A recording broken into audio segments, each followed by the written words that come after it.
నెల్లూరు జిల్లాలోని నారాయణ డెంటల్ కాలేజీలో విషాదం చోటు చేసుకుంది. బీడీఎస్ సెకండ్ ఇయర్ చదువుతున్న ప్రదీప్ అనే విద్యార్థి హాస్టల్ బిల్డింగ్ పైనుంచి దూకి ఆత్మహత్య చేసుకున్నాడు.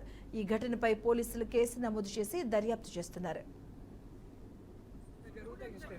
ఇంకొకటి పేరెంట్స్ డిఎస్పీ కూడా వార్డెన్తో మాట్లాడినాడు, మేనేజ్మెంట్ తో మాట్లాడలేదు. వాళ్ళు వచ్చేసి 1,50,000 హాస్టల్ కి తీసుకుంటారు అనమాట.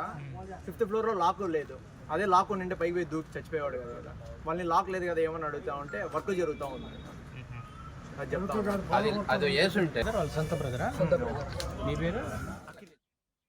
స్టార్టింగ్ లో అందరు బాగుంటారులే అనుకుంటే ఎంబీబీఎస్ ఫ్రెండ్స్ అందరు ఒక సైడ్ వేసి మా తమ్ముడిని టార్గెట్ చేయడం అయింది. 2 years నుంచి అంటే సెప్టెంబర్ 2023 నుంచి ఫుల్ టార్చర్ చేస్తూ ఉన్నారు అనమాట. మెంటల్గా, సెక్షువల్గా. రాహుల్ అనే అబ్బాయి మెయిన్, దాని తర్వాత అతని రూమ్మేట్ అనమాట. నిన్న కూడా ఫోన్ చేశాడు, టికెట్ బుక్ చేయి, బుధవారం ఊరికి వస్తాను, ఆగస్ట్ 15 హాలిడే కదా వస్తా అనేసి అని. అంతా బాగా మాట్లాడాడు. నిన్న రాహుల్ అనే అబ్బాయి 8 నుంచి 10 దాకా మా తమ్ముడు రూమ్లోనే ఉన్నాడంట. దాని తర్వాత ఏం జరిగిందో ఏమో, నాకు 2:55కి మెసేజ్ పెట్టేసి ఇట్లా 2 years నుంచి ఆ అబ్బాయి చిత్రహింసలు పెడతా ఉన్నాడు, నేను చచ్చిపోవడానికి మెయిన్ కారణము, నేనైనా చచ్చిపోతే ఆ అబ్బాయికి శిక్ష పడుతుంది, కానీ బయటికి మాత్రం వాళ్ళందరూ నాదే తప్పు అనేలాగా పోర్ట్రే చేయడానికి ఉంటుంది, అది బయటికి పోకూడదని, నేను చచ్చిపోతేనే అది జరుగుతుంది అనేసి అని చనిపోయాడు.